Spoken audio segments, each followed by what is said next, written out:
Another active afternoon with that summer heat allowing these storms to build up. We do need the rain, maybe not the severe weather, and that is what we saw today. Ella Monahan out in Botetourt County capturing this storm. What you see here is those winds really whipping around. There were reports of a broken fence, also a trampoline that traveled 250 feet in the air, and the blue flash that comes up in the video is actually a transformer that was knocked out, so they're currently without power.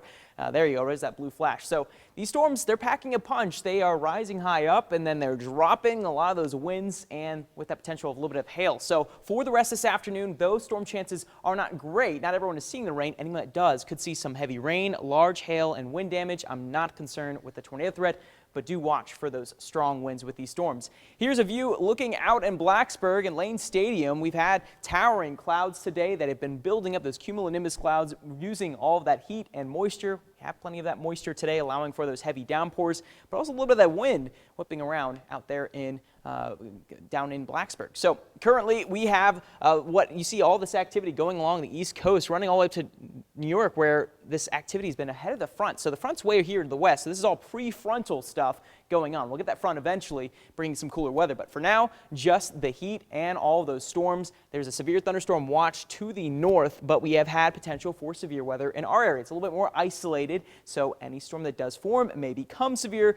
But when you look at the coverage, really don't have a whole lot of activity out there. They've been kind of like a bubbling pot of water where every bubble that pops up may become severe, but for the most part, it has been hit or miss showers and storms. So not as much activity going down in Southside early. We did have those storms down in central Virginia.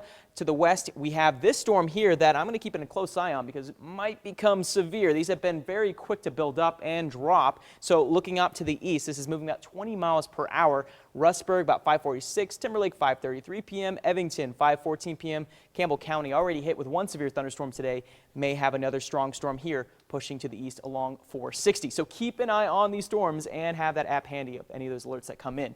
Future view for the rest of this evening. Once that sun sets, the rain chances will go down with it. This is typically what we see here in summertime, where those temperatures do drop. The storms, you lose that energy that they needed to rise. The evening hours are looking much quieter, very mild. Temperatures not dropping a whole lot tonight. Then for Thursday, looking mostly cloudy early on in the day, maybe an isolated shower deeper into the mountains. By the afternoon, with wind shifted to the northwest, we'll have some cooler air, or rather some drier air, and that may allow for better storm chances farther to the south on 460. So watching for more isolated activity tomorrow. Can't rule out an isolated severe thunderstorm yet again. Tonight, very mild temperatures. We had a record high-low set last night where temperatures were only falling into the 60s, 66 degrees in Roanoke, 69 in Danville, 59 cooler north of 64 in Hot Springs. And highs tomorrow, right back into the 80s, maybe some 90s, down to the 70s and into Southern Blue Ridge, 79 degrees in Floyd, 87 degrees in Lynchburg. More heat along the way. But what we have to come is this system moving from west to east is going to bring us Memorial Day rain.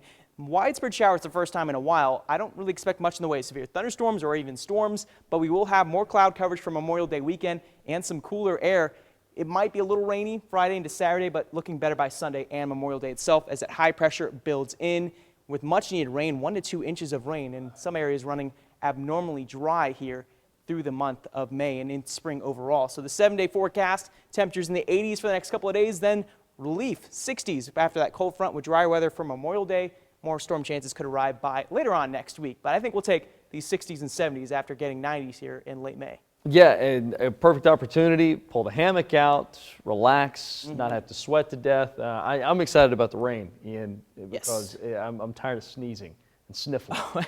Yeah, that's one thing we do need the rain for, a little bit of relief for those allergy sufferers. So we'll get a little bit of that and some gardeners also getting some helpful rain. All right, Ian, appreciate it, buddy.